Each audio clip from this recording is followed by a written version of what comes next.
La paz esté con ustedes. Amigos, los tontos se apresuran donde los ángeles temen pisar.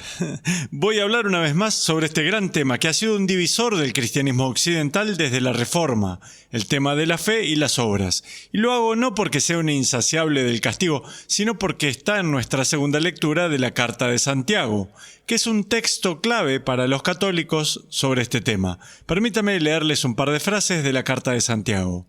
Hermanos míos, ¿de qué le sirve a uno decir que tiene fe si no lo demuestra con obras? ¿Acaso podrá salvarlo esa fe? Así pasa con la fe. Si no se traduce en obras, está completamente muerta. Es bastante fuerte, ¿cierto? Que la fe y las obras parecen ambas necesarias para la salvación.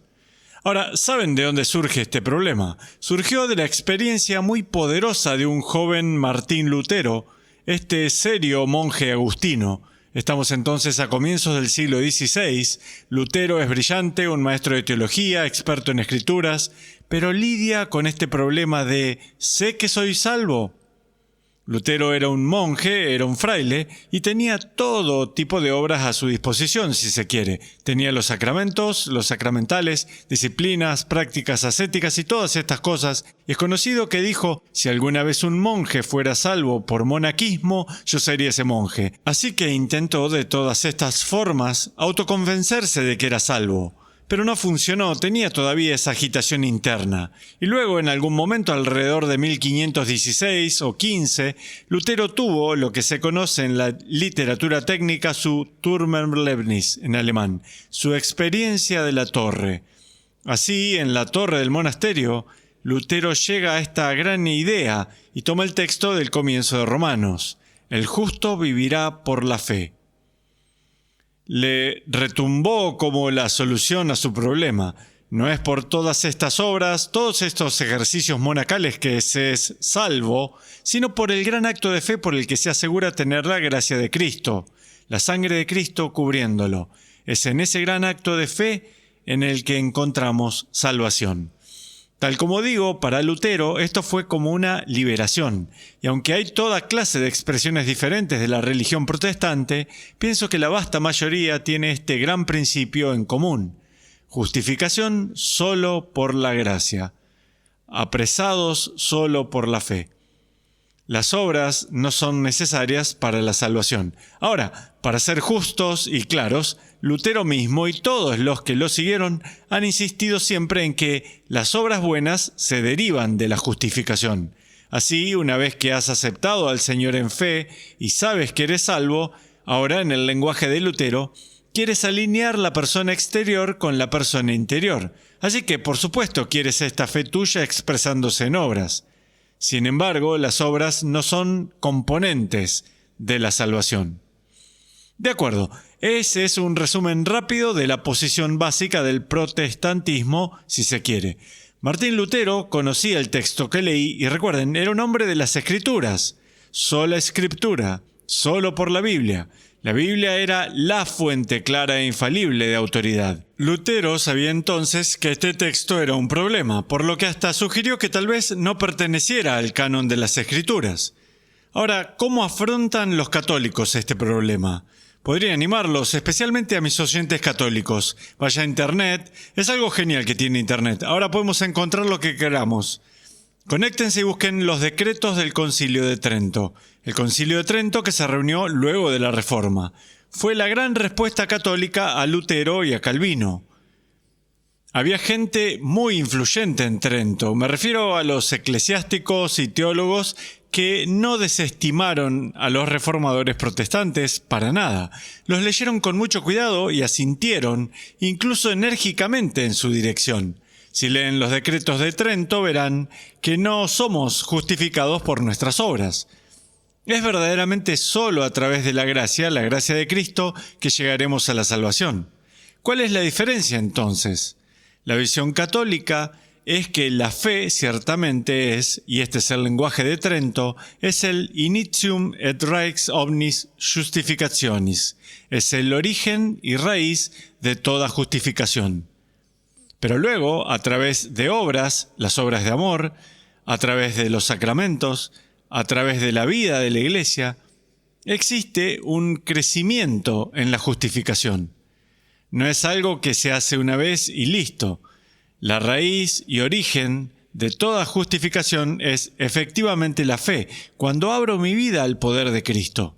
Pero ahora, Cristo obrando en mi cooperación con su gracia, crezco en justificación. De acuerdo, así que, como digo, este debate ha seguido por más de 500 años y no lo voy a resolver, estoy muy seguro, en este sermón. Pero quiero enfocar la atención en algo. Noten, por favor, cómo esta discusión se sustenta sobre el mundo de las salas de audiencia. La metáfora suprema es una metáfora forense aquí. La declaración de justicia. Piensen en alguien que está en una sala de audiencias delante de un juez.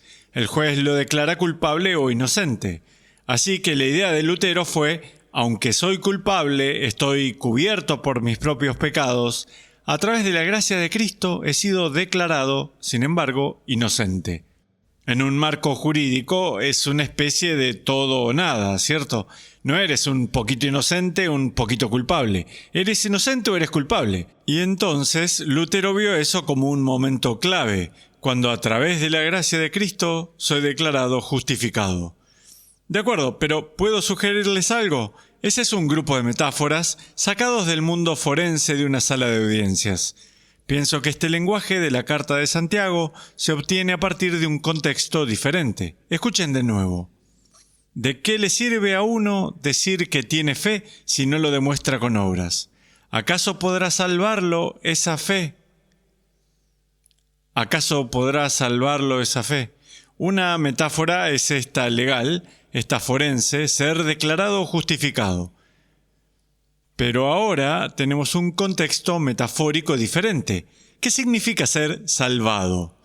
La palabra, piensen en nuestra palabra en inglés save, del latín salus. Por eso Jesús es llamado el Salvador. Él es el que trae salus. ¿Qué es salus? Salud. Curación. Me parece muy interesante que la palabra salve en inglés, S-A-L-V-E, aliviar, tal vez sea su pariente más cercana. En la antigua Roma, si decías salve a alguien, era la manera de decir hola, ¿cómo estás? Salve significaba buena salud para ti. ¿Cómo somos salvados? ¿Cómo somos curados? ¿Cómo somos sanados? Creo que lo que ven en Santiago, y la Iglesia Católica lo ha expresado en su propia enseñanza, es que ese proceso debe comenzar efectivamente por la fe. Cuando aceptamos la gracia de Cristo en nuestras vidas, sí. Pero luego, a través de nuestra cooperación con esa gracia, llegamos crecientemente a la salvación, a la salud. Regresen a aquella primera metáfora. Sí, justificación, ser enderezados, comienza con la fe, pero luego hay un crecimiento en justificación. Permítanme hacerles otra comparación. Muchos de nosotros estamos familiarizados con esto a partir de los diferentes programas de 12 pasos. Supongan que alguien es atrapado por una adicción. Adicción al alcohol, a las drogas, a la pornografía o lo que sea. ¿Cuál es la acción fundamental si se quiere conseguir curación? Tienes que admitir de que no puedes resolver este problema por ti mismo. Hablen con cualquiera que haya estado bajo las garras de una adicción. Si piensan, oh no, lo resolveré solo, no te preocupes, puedo hacerlo, puedo como tironearme para salir por mi cuenta y puedo resolver este problema. No. ¿Cuál es el primer paso en los procesos de 12 pasos? Redirigir la vida hacia un poder superior. Es indispensable en los programas de 12 pasos. No puedes salvarte a ti mismo, tienes que rendirte a un poder superior, que ahora puede obrar en ti y a través tuyo. De acuerdo, pero permanezcan con el proceso de 12 pasos. ¿Termina con eso? No. Es efectivamente la raíz y origen indispensable del proceso de curación. Pero, ¿qué tiene que hacer ahora alguien que está luchando con una adicción al alcohol, por ejemplo? De acuerdo, te has rendido al poder superior. Ahora tienes que acudir a tu padrino de manera regular. Ahora tienes que asistir a las reuniones de Alcohólicos Anónimos. Debes mantenerte fiel a ellas y por sobre todo debes dejar de beber. ¿Qué sucedería si alguien dijera, ¿sabes qué? Soy un adicto al alcohol y he redirigido mi vida hacia un poder superior? Y digamos que realmente lo hiciste. Un momento clave en que dijiste, no puedo hacer esto, Señor, ven y ayúdame. De acuerdo, bien. Pero luego de eso, ¿sabes qué? Nunca llamo a mi padrino, nunca voy a las reuniones y ¿sabes qué? Todavía tomo de vez en cuando. ¿Cuál es la consecuencia? ¿Qué se logrará? No vas a curarte, no vas a sanarte. Escuchen, ¿de qué le sirve a uno decir que tiene fe si no lo demuestra con obras? ¿Acaso podrá salvarlo esa fe? De acuerdo a la metáfora que he desarrollado, la respuesta clara es no lo curará. Existe un viejo proverbio en la tradición católica que dice que Dios nos creó sin nuestra cooperación. Es cierto porque hemos sido creados de la nada, pero Él no nos recreará sin nuestra cooperación. Él no nos salvará sin nuestra cooperación. Dios no está en competencia con nosotros. Él desea ahora que, a través de nuestras obras de amor, crezcamos en salvación, en sanación espiritual. De acuerdo, un paso más en el par de minutos que tengo. Cristo quiere salvarnos, sanarnos de los efectos del pecado, sí. El Papa Francisco dijo, la iglesia es como un hospital de campaña, la misma metáfora, ¿cierto? Donde la gente herida viene a ser curada. Pero, ¿cuál es nuestra versión de ver al padrino y de no beber y de asistir a las reuniones? Son los sacramentos, y la misa, y la Eucaristía, y las obras de amor. Esas son todas las cosas que hacemos para que la gracia actúe más profundo en nuestras vidas. Pero este es el paso siguiente, o el último paso que quiero destacar. Cristo no quiere simplemente curarnos de nuestro pecado, quiere deificarnos.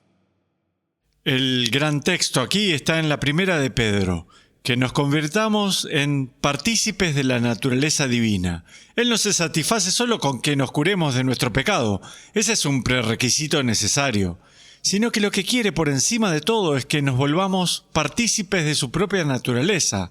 No nos quiere dejar en nuestro pecado, como si fuéramos declarados justificados, pero permaneciéramos pecadores. No, Él quiere verdaderamente salvarnos y luego elevarnos. Lean los antiguos padres griegos mucho antes que Martín Lutero. Hablaron de feosis, deificación. Miren a los padres occidentales. Agustín, Tomás de Aquino, ambos hablan de deificatio, deificación.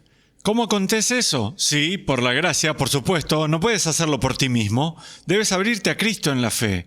Pero luego, a través de nuestra cooperación con esa gracia, a través de las obras de amor, a través de los sacramentos, somos salvados, somos curados. Pero luego, en el gran plan de Dios, somos deificados. Aquí está Santiago entonces. Así pasa con la fe.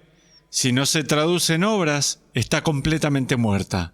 Cierto, comenzamos con la fe, es el comienzo y raíz de toda justificación. Pero luego, a través de nuestra cooperación, la justificación aumenta. Llega la salvación, la curación y efectivamente llega a la deificación. Y Dios los bendiga.